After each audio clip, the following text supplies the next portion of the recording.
everyone, and welcome to a new Getting to Know Japan webinar. Thank you for joining us, and a big thank you to our sponsor, the Japan Foundation New York, for funding this series and enabling us to put this on each week. Today, we are joined by Dr. Levi McLaughlin, who will be presenting on Strange Bedfellows, Religion and Politics in Contemporary Japan. Dr. Levi McLaughlin is an associate professor at the Department of Philosophy and Religious Studies at North Carolina State University.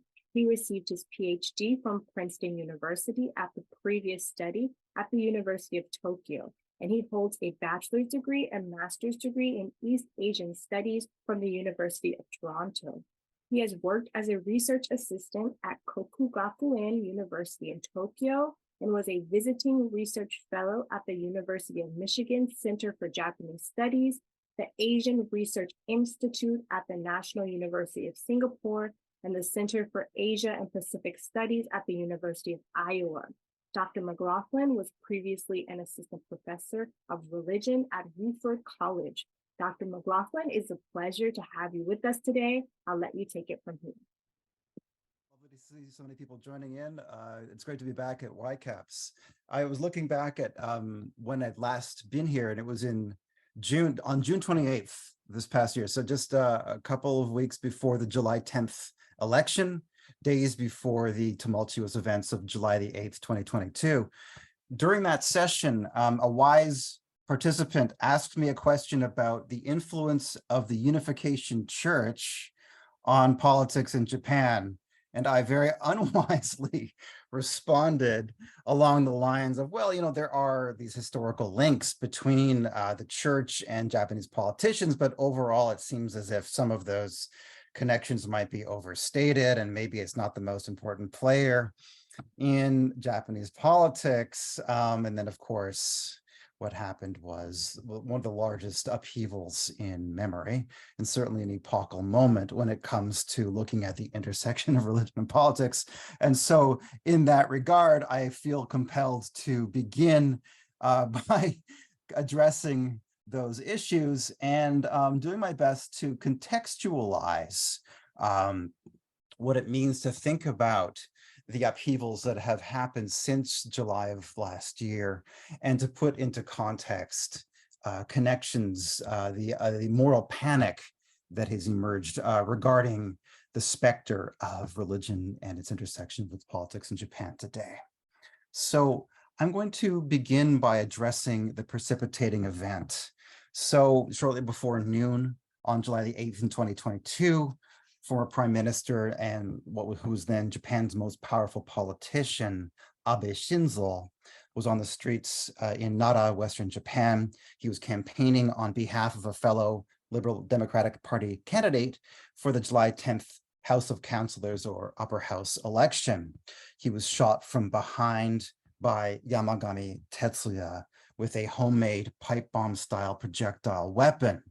In the hours following the murder, reports circulated that Yamagami was motivated by a grudge against what the press called a Tokute no Shukyo Dantai, which means like a specific religious organization. Mainstream media avoided naming that organization, and many reports actually left out the Shukyo, they left out religion from the description, even as rumors were swirling about which group motivated the assassin. Reporters told me later that outlets were concerned about losing access to politicians if they amplified the stigma about controversial religions in politics, particularly during an election. Rumor mongering, nonetheless, did erupt, and there was an electrified atmosphere that, at least to me, was reminiscent of that which followed the March 1995 Om Shinrikyo sarin gas attacks on the Tokyo subways. But this time, that panic was being mobilized by social media. The South Korean consulate in Fukuoka tweeted out a warning on July the 8th about the possibility of spikes in hate crimes. The tabloid Gendai confirmed the assassin's motive on July the 9th, and mainstream media outlets followed, mostly after the election results were confirmed on July the 10th. That is that Yamagami murdered Abe Shinzo because the former prime minister supported the South Korea-based Family Federation for World Peace and Unification. which is a religion better known by its former title, the Unification Church.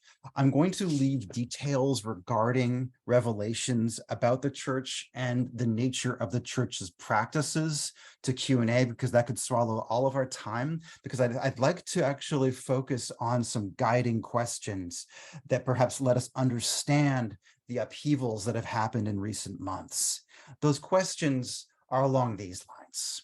So the main question, of course, is what is the nature of religion, politics, intersections in Japan? And so within that, why did the July 2022 assassination of former Prime Minister Abe Shinzo trigger such a massive moral panic about religion and politics? Why, for example, are we not seeing a comparable panic following the recent attempt on the life of Prime Minister Kishida a few days ago? How do popular, political, and legal interventions determine the parameters of religion in Japan, determining what counts, what doesn't count, what is sanctioned and what is not? And who is involved in the story of religion and politics in Japan? What's at stake for these contrasting actors? All right. So look briefly, though, at this panic. So in the days following Abe's murder, there were these revelations about the long-term connections between the Abe family. And indeed, we can go back to the slide here, and Abe's strong connections to the church himself. Here's an example of a video address he made on the 20th anniversary of 9/11, singing the praises of the current leader of the church in Korea, Hakta Han-moon. And also, this was indication to Yamagami of the need to address the wrongs that his family had suffered. His mother had given the equivalent of about $750,000 US to the church, resulting in the bankruptcy of the family, for which he blamed his own problems in life. Thereafter, there were revelations about hundreds of politicians in Japan in the national diet and in local or prefectural municipal levels who had ties to the church, mostly the LDP, but also Komeito actually and other parties as well. There were revelations about the ruinous practices of the church. Many people had suffered from, most notably this what's called spiritual sales, which is to say large amounts of money given as donations to the church in exchange for votive items and services, ritual services.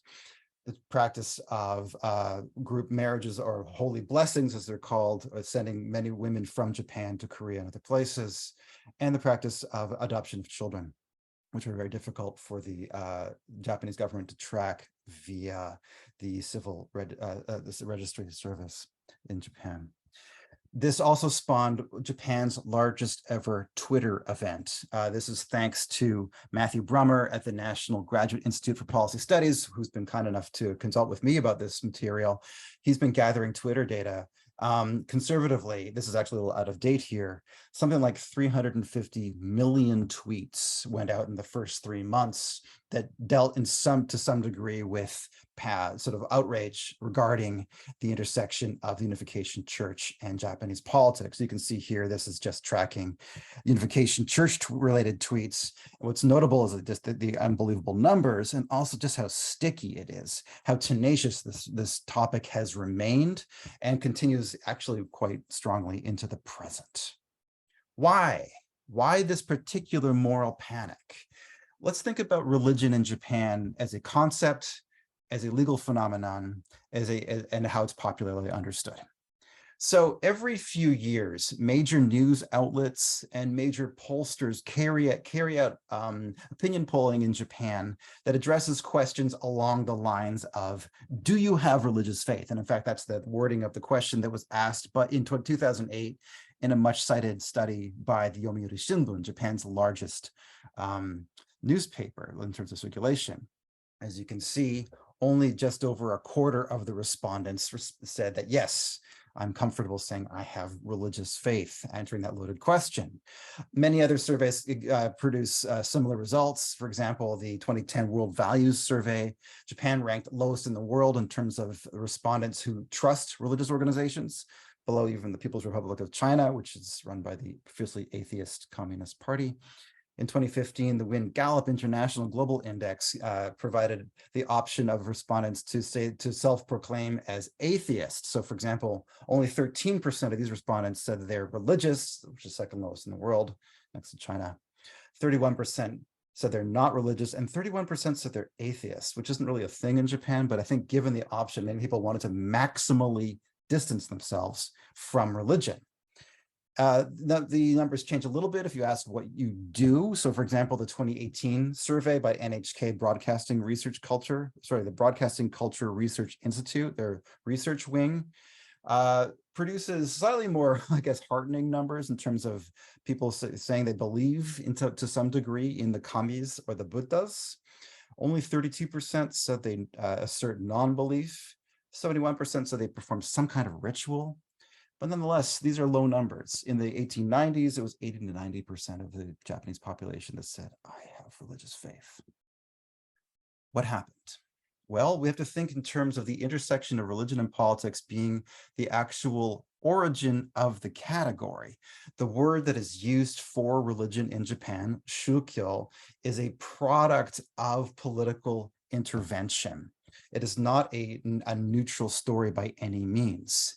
The shukyo is a direct translation from the English religion, and it was occasioned by the arrival of international law, and it is a part of the transformation of Japan into a modern imperialist expansionist nation state and empire.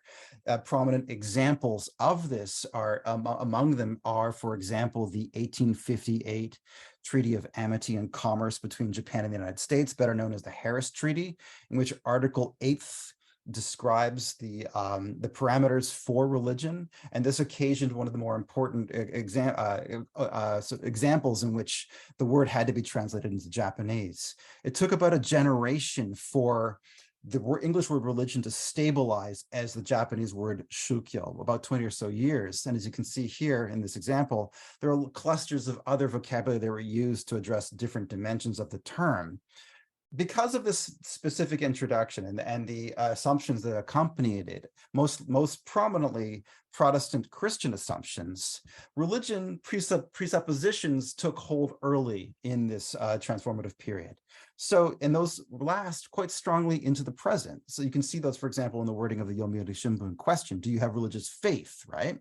So along with that comes presuppositions along the lines of, if you say you're religious, we'll presume that you also have some kind of regular worship attendance, that you can be held accountable to some extent for teachings, for scripture, for explaining what your religious commitment includes, that there's this centrality of a personal interiorized faith, and also the sense that you belong to a religion, that you have some kind of exclusive adherence.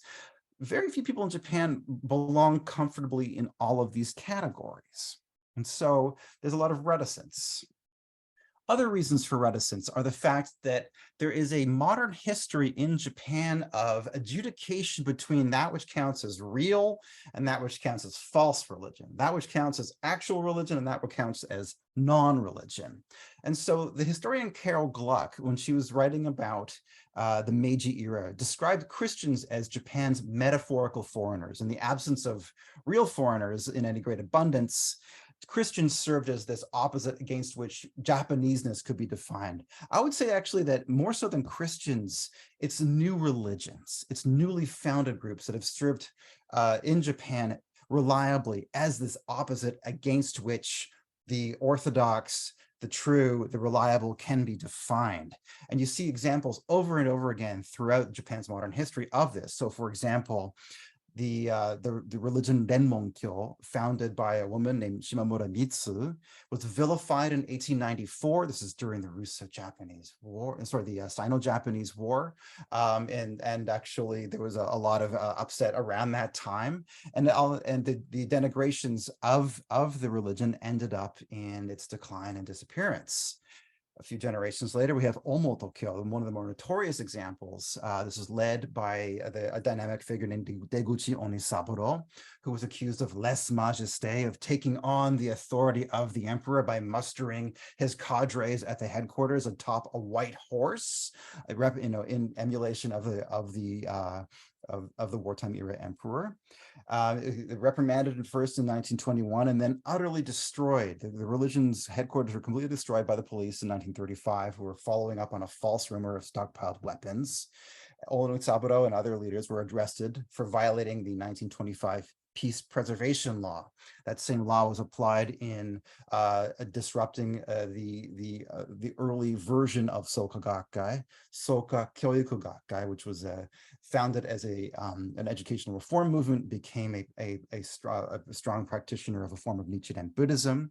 Its founders, Makiguchi Tsunesaburo and Toda Jose, were thrown into Sugamo prison.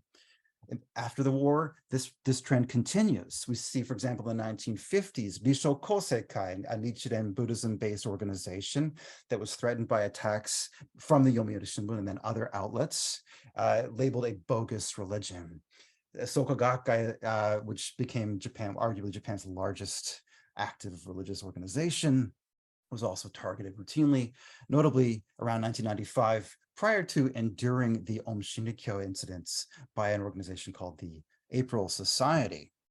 So we have this consistency. The vocabulary has changed, but there's a consistency to the polarization. Declaring religion's opposites affirms the doctrinal, the social, and the political orthodoxies of the day. So new religions from the Meiji era onward, from the 19th century onward, were vilified in media and political discourse as inchiki shukyo, fake religion, meishin jakyo, superstitious false teachings, inshi jakyo, which is libidinous or perverted teachings, and most recently as cult, right? The ostensibly dispassionate term shinko shukyo, which is very often used by sociologists to describe newly arisen religions, this is linguistically and cognitively proximate to newness construed negatively. So you find, for example, you find it in shinko narikin, which is nouveau riche.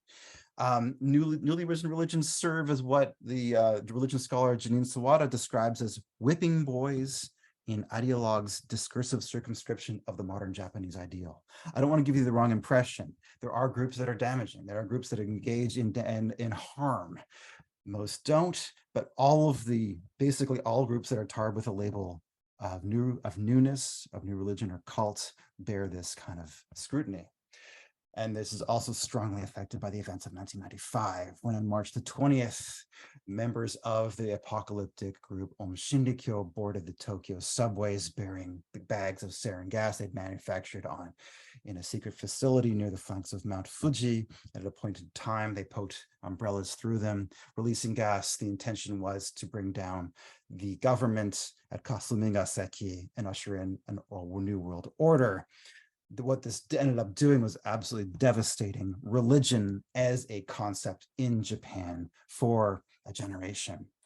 There was a paradoxical kind of rehabilitation of religion following the 3/11 disasters in 2011, when there was a minority narrative available of religion as a positive contributor to national reconstruction, but has remained a minority narrative. There are legacies of this governance of religion. One of them, there's lots we could talk about. One of them is there's a prophetic belief in the power of law to oversee religion.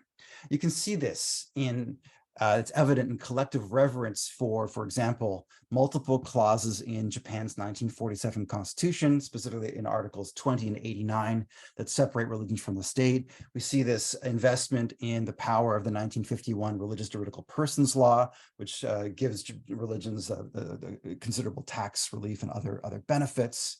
New legislation we have seen in recent months to aid victims of the Unification Church, and also efforts to dissolve the Family Federation for World Peace and Unification as a religious juridical person. A lot of public faith placed in politicians, lawyers, and the courts to manage religion's place in the public sphere. This is also strongly influenced by a network of academics, bureaucrats, lawyers, leaders of the groups that enjoy the label of legitimate religious authority, media outlets, and also social media figures. And there are other influencers who regulate popular and political determinations of what should count as religion. There's a consistent polarization between the reliable but responsibility laden. So there's a cluster of terms that go with that. Sometimes it's religion, but it's also tradition, culture, custom, conventions that enjoy sanction. and its opposite, the dynamic yet suspicious, superstition, cults, magic, upstart religions. And so this polarization animates enthusiasm for alternatives, what we see third space alternatives, you might call it. This includes spirituality, but also adherent activism through politics, education, media, business, other spheres. Religious activists initiate a range of institutional formats. We see them as political parties, lobby groups, corporations, NGOs, NPOs, educational institutions, many others, and individual options that shape religion from outside the parameters of formal religion. We can see this, for example, in the national level ruling coalition, which comprises the Liberal Democratic Party, led by the much beleaguered Prime Minister Kishida Fumio. And as you can see, it holds the majorities in the lower house and the upper house. And its minority partner, Komeito, led since 2009 by Yamaguchi Natsuo. And as we can see, these two parties also include a coalition of what we might call a religion politics ecology. On the LDP side, we have ideologues who inform the party variously, and they come from the Association for Shinto Shrines, a group called Nippon Kaigi, I'll describe briefly, the Unification Church, but also many others. And on the Komeito side, we have its founding religion, Soka Gakkai.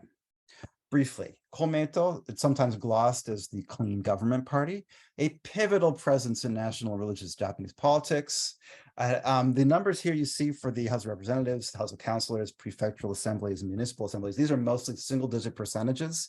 The story is much bigger than that. Many politicians, including in the LDP, rely on vote gathering by Soka Gakkai members to keep their seats. And so the party punches above its weight when it comes to its influence, and it can exercise that influence selectively when it comes to policymaking as well. Most specifically, it's Soka Gakkai's women's division that is Japan's most powerful vote gathering engine. Sorry.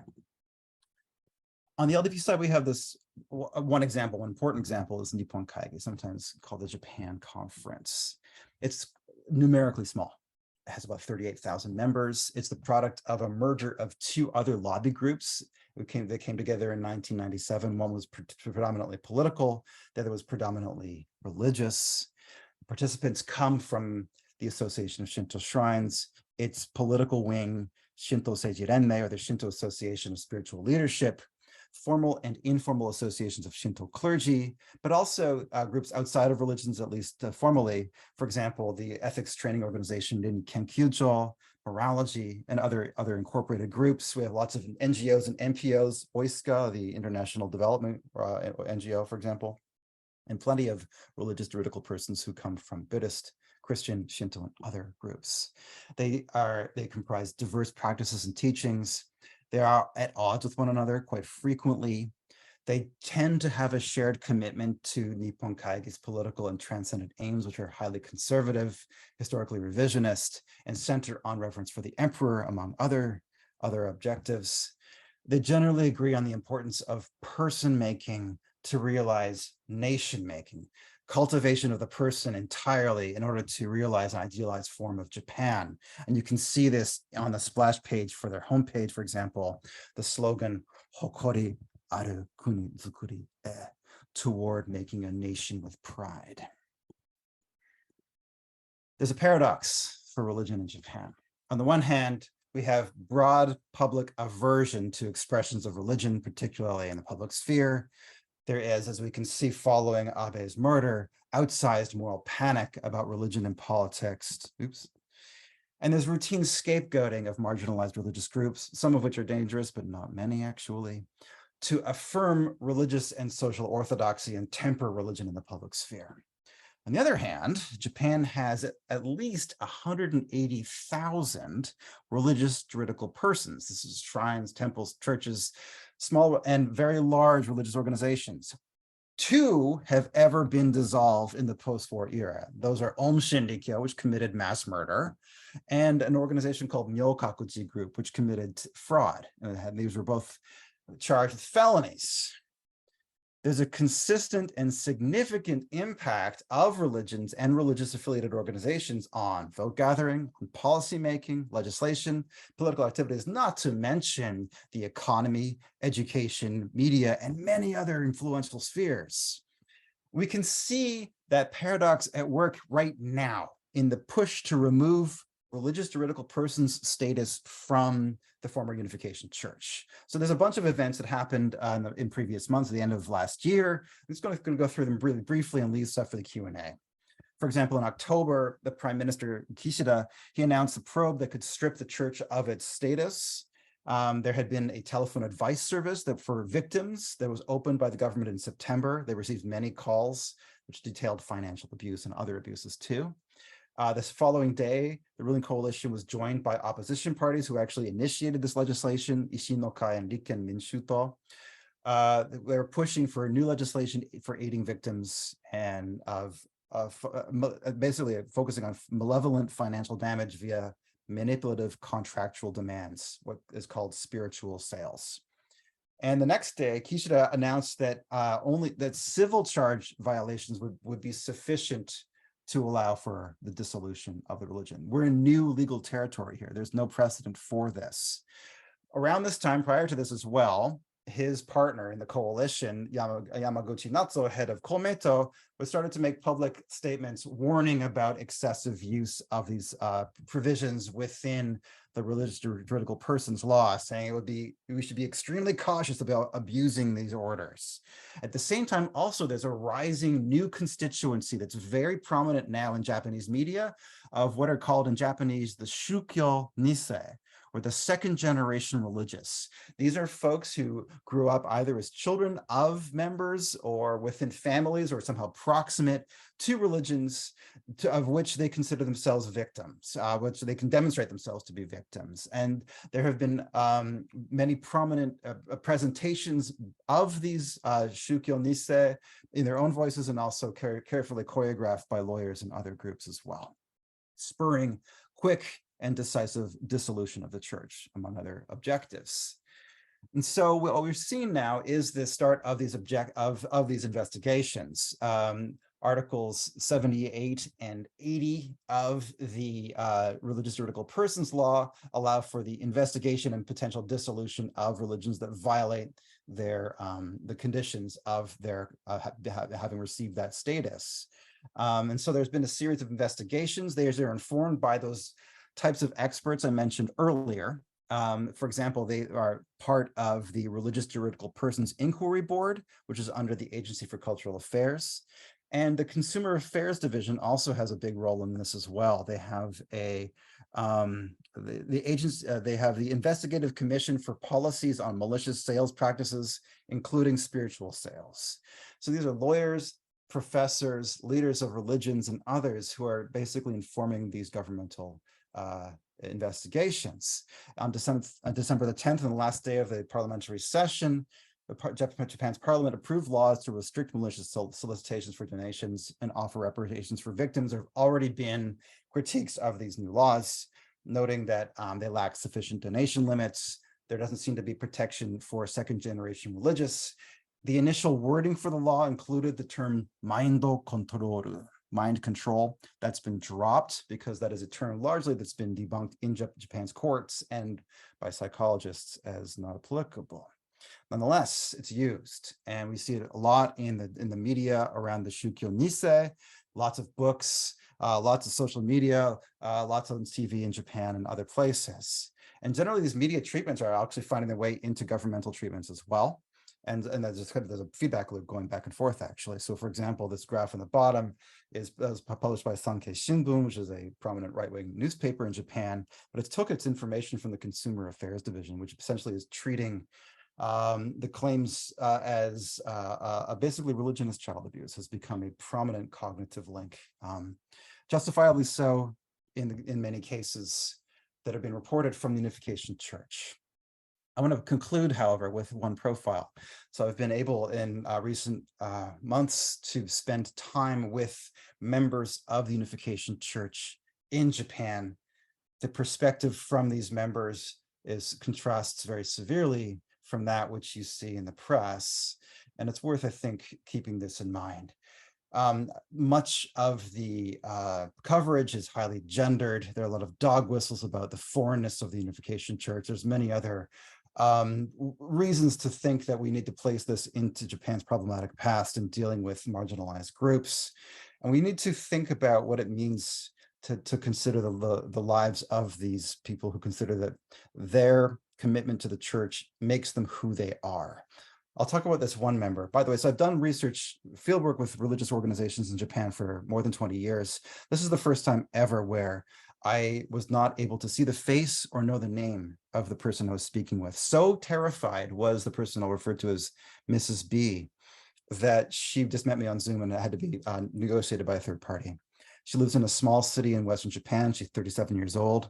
She was raised herself as a second generation adoptee. She was born to one adherent family and raised by another. She's the mother of 3 young kids. She was married at 20 in what's a blessing ceremony, a mass wedding, where she was paired up with her husband, married in Korea. Her husband is a pastor who's tasked to train second generation children within the church. In her conversation with me, she was very frank. She actually expressed critiques of the church. She thought that there was a lot of overreach, overstepping, and when she was baffled actually by the actions taken by Yamagami's mother, she thought that was excessive. And she, in her own life, considers a 10% tithe to be the most reasonable way to live. But what she said was that, very importantly, she wanted to stress to me that she is not a victim. And what she credited the church with was, what she had, she put it for me in Japanese was ibasho o tsukutte moratta, which means that it gave me a place to exist, a place to be who I am. She's terrified of the media coverage. She's terrified that her kids are going to be bullied at school when people find out about their affiliation with the church. She's terrified by governmental measures and how public animosity may threaten her family. I think we need to listen to her in order to complete our picture of religion and politics in Japan. I'm going to leave it there. Lots of other things we can take up in the Q&A.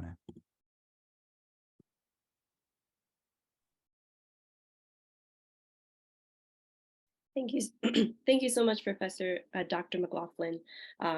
We really appreciate you for taking time out of your morning to be with us. And your presentation was really, really interesting, especially considering, you know, it's a very timely topic. And once again, we want to thank our program sponsor, the Japan Foundation New York as well. So I actually have a question for you, Dr. McLaughlin. Sure. Yeah. So earlier you mentioned about moral panic. And as you know, like a few days ago, there was an assassination attempt on Prime Minister Kishida. Though we don't know the motive behind this attempt, in your opinion, do you think this has attachments to perhaps religion, like maybe like the Unification Church? I know that perhaps he doesn't have attachments, but as you mentioned in your presentation, he's trying to strip the LDP of these kinds of attachments. Or do you think it's more political centered?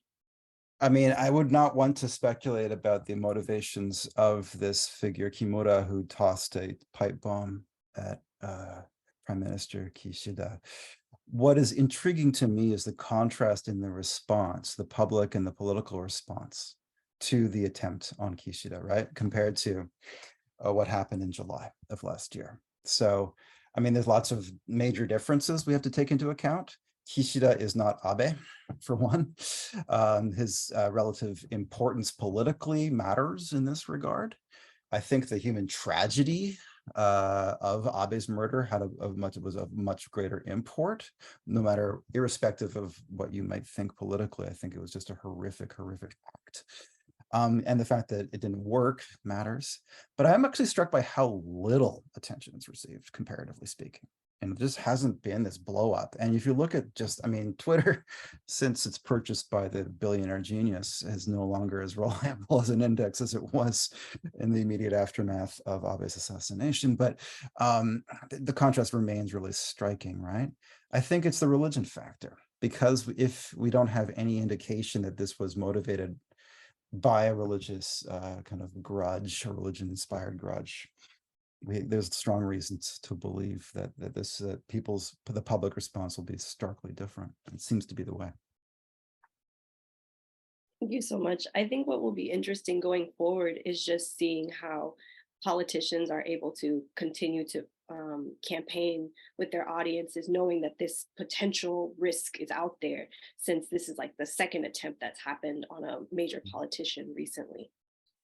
We should also keep in mind, although this is of course horrible and it's alarming, Japan does in fact have a history of violence when it comes to political campaigning and political figures. Though gun violence is extraordinarily rare, there is this long, there's lots of other incidents that we could point to, but nonetheless, this does seem to be inspired, doesn't it, by the most recent one. Absolutely. So we also have some questions in the chat for you, Dr. Sure. McLaughlin. One of our one question we have is from Robert. He asks, does religion impact, so the unification church is of interest to some Japanese leaders on a personal level. Does religion impact public policy or politics on a societal level? Difficult and big question. We can let's look. I'm going to break it up a little bit, if you don't mind, Robert, and look at the first part of interest of Japanese leaders. Well, okay, so this has been difficult to parse to a certain extent. So there's obviously been a quid pro quo between especially conservative politicians and the Unification Church. I would point to the research of my colleague Tomomi Yamaguchi, she's an anthropologist who works at Montana State University, and she's one of very few people who has had a sustained connection with the Unification Church as a researcher, following their impact on policymaking, on local ordinances. All of this is really below the national level where you can see the effects most strongly. So when it comes to, for example, efforts against gender equality, efforts against LGBTQ plus equality measures, and other progressive issues that relate specifically to gender and to family and education, the Unification Church has been able to get conservative politicians to sign off on these platforms in exchange for getting their message out, providing free labor for electoral campaigns and other things, and possibly also moving votes. Most notably, for example, the 2019 upper house election, there seems to have been the case where the church promised somewhere between 77,000 and 90,000 votes for Abe's former press secretary, Inoue Yoshiyuki, who was elected to that post. And so there's a lot of attention paid to that. The church has benefited more than the politicians have, I would say, from this arrangement, in that they've been protected from criminal prosecution for decades. And so there was a lot of some of the critiques that were made by opponents, and have been made, by the way, since the 1980s, following the church, were noted that after the prosecution of Aum Shinrikyo in 1995, following the violence then, it was presumed that next on the list would be the Unification Church because of this long history of exploitation and abuses of members and others, and it was quashed. And the investigations were stymied largely because of pressure from the LDP. And so that does seem to be the case. And so, in terms of like electoral support, for example, I mean, Komeito, for example, is understood, or Soko Gakkai vote gatherers are understood to mobilize as much as 20,000 votes per district at the national level. So, and that's, so it's, by comparison, Unification Church is kind of small potatoes, right? This is part of a broader sort of pattern you can find in politics, right? It's an interest group. They broadly share similar conservative dispositions and goals. And so it's kind of a natural matchup. And so there's kind of an exchange that goes on. There's lots of other organizations that politicians draw on for support all the time. Now, in terms of the religion impact on public policy, as I previously mentioned, you can see it to a limited extent in local ordinances. You can see it to a limited extent in pushing for these kinds of initiatives, or at least for politicians to sign off on agreeing to counter progressive initiatives. I don't think the average conservative LDP politician needs much help being misogynist and anti-gay, to be perfectly honest. So I'm not sure how much we can attribute that to the church in this particular case. But we can see it, although there are other examples we can point to, for example, of lobbying on the part of members of or affiliates of Nippon Kaigi. There's lots of examples of social welfare initiatives from Komeito, but those do not cohere with Soka Gakkai's religious objectives. And I think that's an important distinction to make. Long response, I apologize. I can talk about this till the cows come home. But maybe we should move on. Thank you so much for that wonderful explanation. So another question we have is from Mindy Coulter. She asked, do you think the Japanese consider the Unification Church members to be Christian? Well, that's when I first started writing about this issue and tweeting out and stuff about it, I received numerous unsolicited messages from Catholic and Protestant adherents who wanted to make very clear to me that the Unification Church is not Christian by their designation. I do not adjudicate because I have to take for granted that people will self-identify however they will. And yeah, it's not me, it's not up to me to say if they're Christian or not. I think many self-described Christians would certainly want to distinguish themselves from the Unification Church and frequently do. There are important reasons for that doctrinally.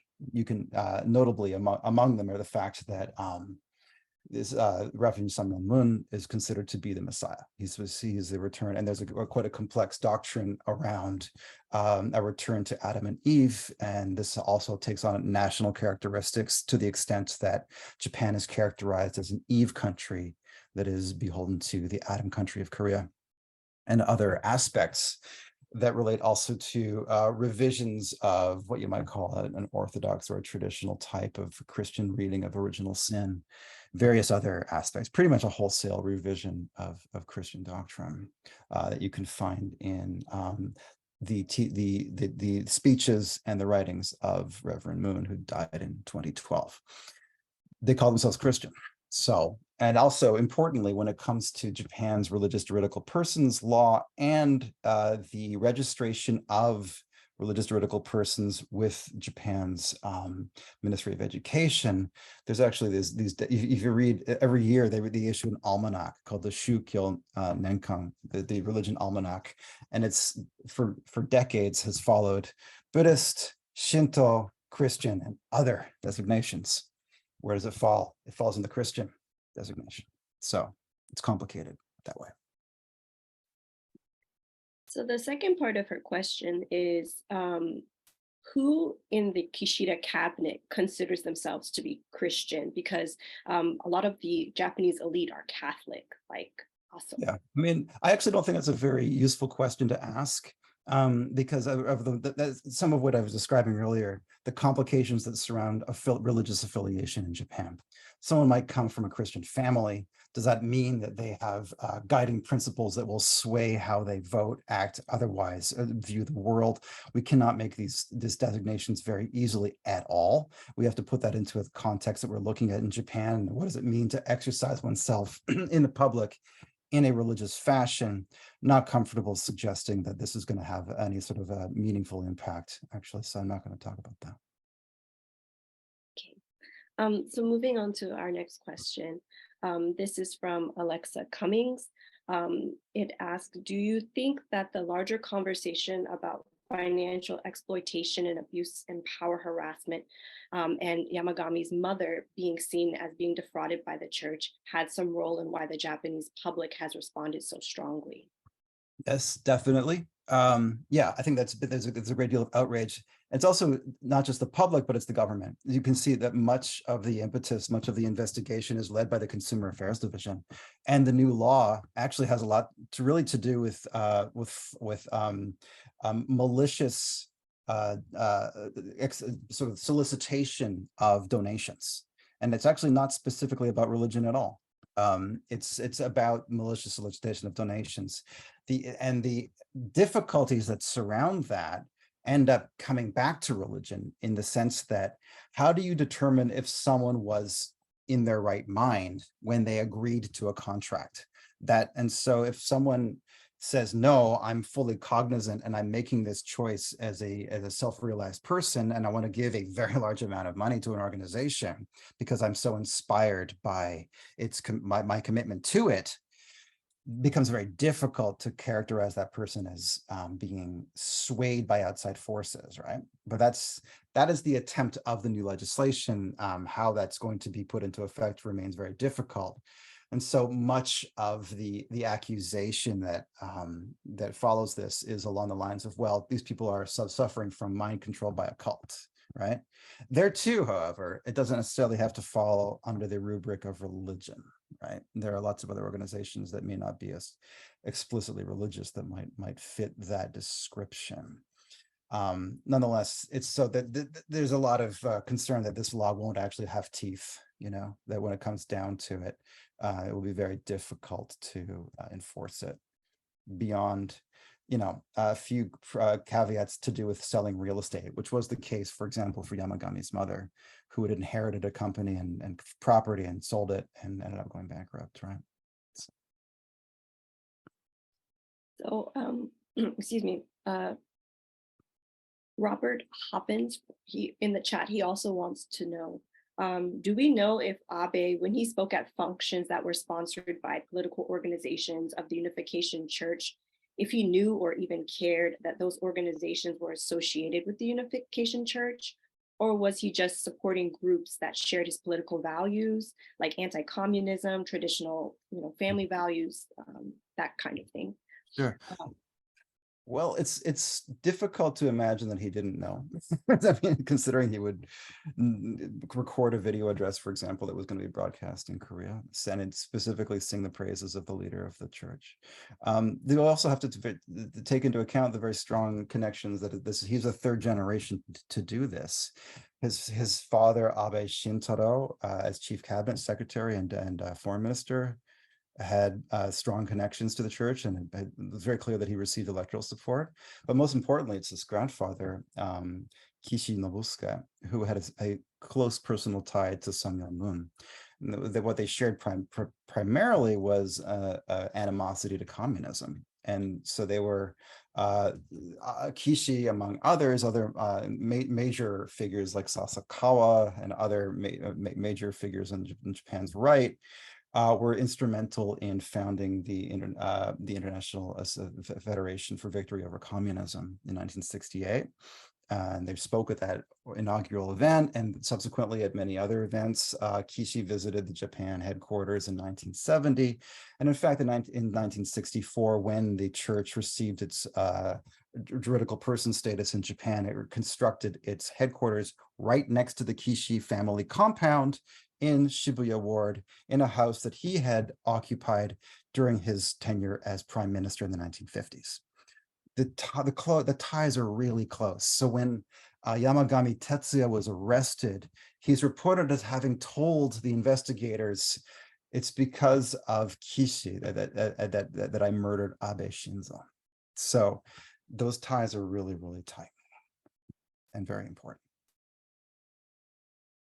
Thank you. One other question that we have is from Inoshi at West Forks.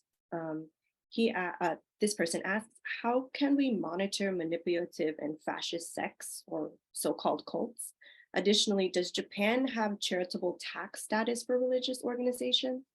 Yeah, I'll start with the second part. So one big motivation for an organization to go through the extraordinary rigmarole of receiving religious juridical persons status, and it is quite a big deal, is to not pay taxes on faith-based activities that generate revenue.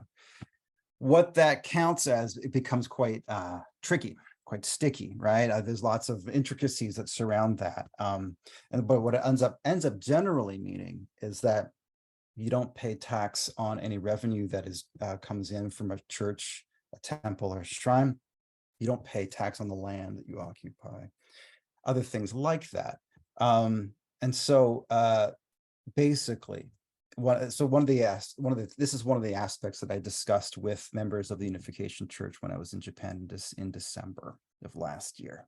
What would happen if you lose your religious juridical person's status? And the immediate response is, well, this would mean a 50% hike in the expenses, not to mention the stigma that would come from losing that.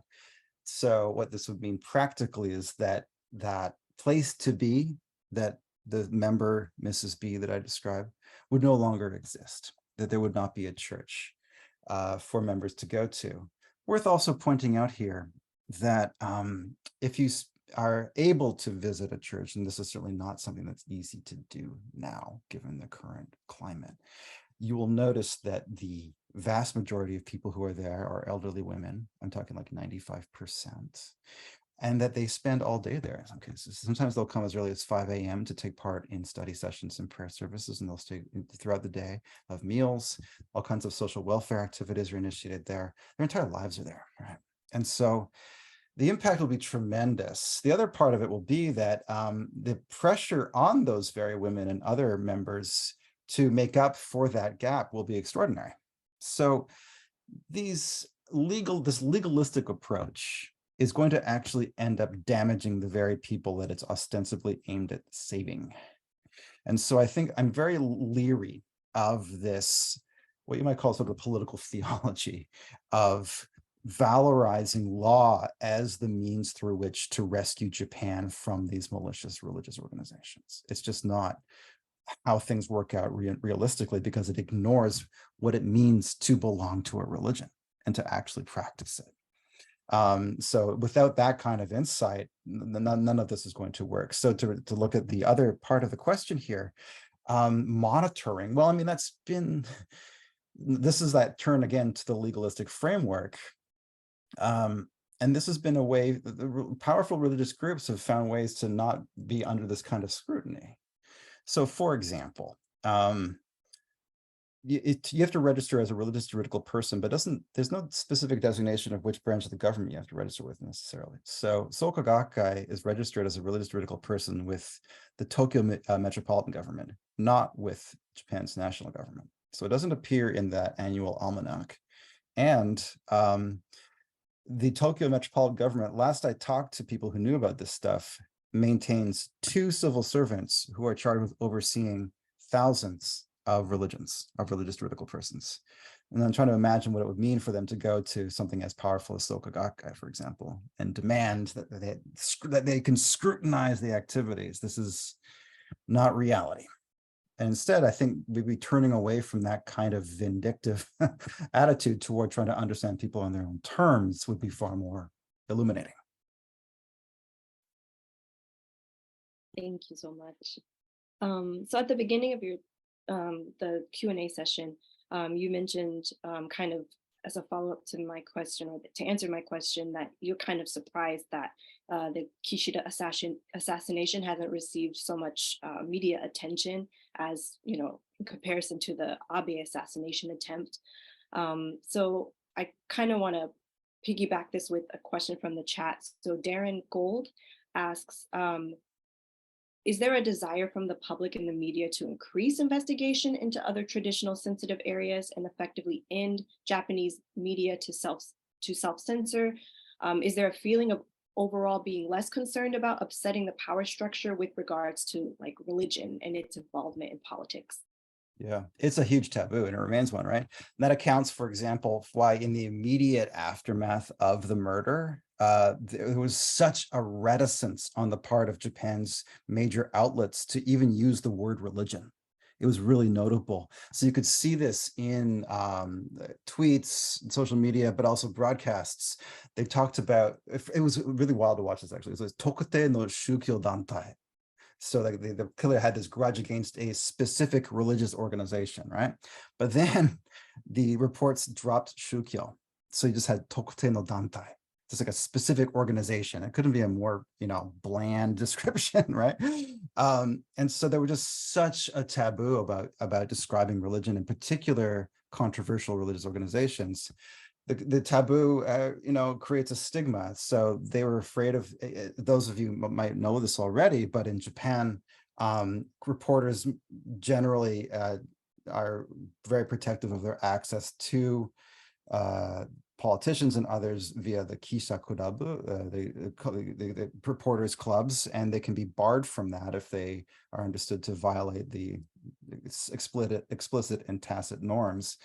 Talking about religion is a really good way for you to lose access to the people you need to report on if you're a reporter. And so instead, most investigative reporting falls into the hands of tabloid journalists. So that's where you're going to read the most about groups that are labeled cults. And so, for example, the tabloid Shukan Shincho, throughout the 90s at least, and into the 2000s, had a Soka Gakkai desk. Like it had a dedicated desk just for these lambasting Soka Gakkai and exposing things mostly about its leader, Ikeda Daisaku. I don't think it still has that, since Ikeda hasn't been seen in public since 2010. So the interest has waned. But nonetheless, that's the kind of division. So you have this strange situation in which it's the tabloids, which are mostly pretty sleazy, right, and not always that reliable, but they do break the story, and that's precisely what happened after the Abe assassination. It was the tabloid Gendai that broke it, and thereafter the floodgates opened, right? But it took like 2 weeks before NHK would address it directly, and there was one of the sub stories was that NHK received a lot of flack from the Japanese public about refusing to face this issue. Does that answer your question? I'm not sure it quite does. But sorry. Thank you, Dr. McLaughlin. We have a lot more questions in the chat, but of course, due to time, we're unable to ask them. I guess going forward, some considerations that people wanted to know were just, your opinion about different religions from the US that have come to Japan, and then let's say like Happy Science that's gone to the US and things of that nature. So do you have, any final thoughts that you would like to close out with? Final thoughts. Well, I mean, there's a consistent pattern it's been at work for centuries, really, of this polarization, and it can often paper over what we need to pay attention to. The reason I think one really important reason why this moral panic erupted in the way it did was that it was a male assailant who murdered Japan's most powerful man, and that prior to that, it's women who are being victimized by an organization who are ignored for decades, and so who could be dismissed as being irrational, the victims of mind control. So I think we need to think about ways that those who've been marginalized have been ignored, and that only in brief moments when they appear in the spotlight are these chances to reassess the narrative so that we can pay more attention to those whose voices have been silenced. And I think that's actually what we need to think about more strongly in terms of doing a better job of characterizing this connection between religion and politics in Japan. Thank you once again, Professor or Dr. McLaughlin, excuse me, for joining us Tony today. Levy. Levy's fine. It's Tony Levy, please. Thank you so much. And once again, we want to say thank you to our program sponsor, the Japan Foundation New York. Lastly, I would like to share some upcoming events very quickly. So today in the Sasebo area, if you happen to be in Sasebo, please join us for the community's conversation. It's an in-person event, the East Asian Security Environment Challenges for the US-Japan Alliance. It starts today with refreshments at 5:30, and the seminar begins at 6:15. Dr. Ryo Hinata Yamaguchi from the University of Tokyo will be the speaker for this event. This is today. So if you are in Sasebo, please join us. Our next Getting to Know Japan webinar will be next Thursday. It will be at 7 p.m. It is on political extremism in Japan, and Professor Nathaniel Smith will be the speaker. So if you really enjoyed today's conversation, please join us next week as well for another interesting conversation about this kind of intersection between politics, religion, and extremism and things of that nature. Following the Golden Week holidays on May 11th, Thursday, May 11th at 7 p.m., we have Japan as a Maritime Nation. Commander John Bradford and also the YCAP's Executive Director will be the speaker for this conversation, so please join us for that. And the next event following that will be on May 16th, Tuesday, May 16th at 10 a.m. It will be on Perry's Black ships and their influence on Japanese culture. Captain Keizo Kitagawa, please go to the Whitecaps website. And once again, we thank you so much for joining us today, Professor McLaughlin. We thank you so much for joining us today. We hope to see you guys next week. Thank you so much. And please take care today. Bye. Thank you, everybody. Bye. Thank you, For your everyone. time. Thank you so much for your time. Your great questions. Really appreciate it.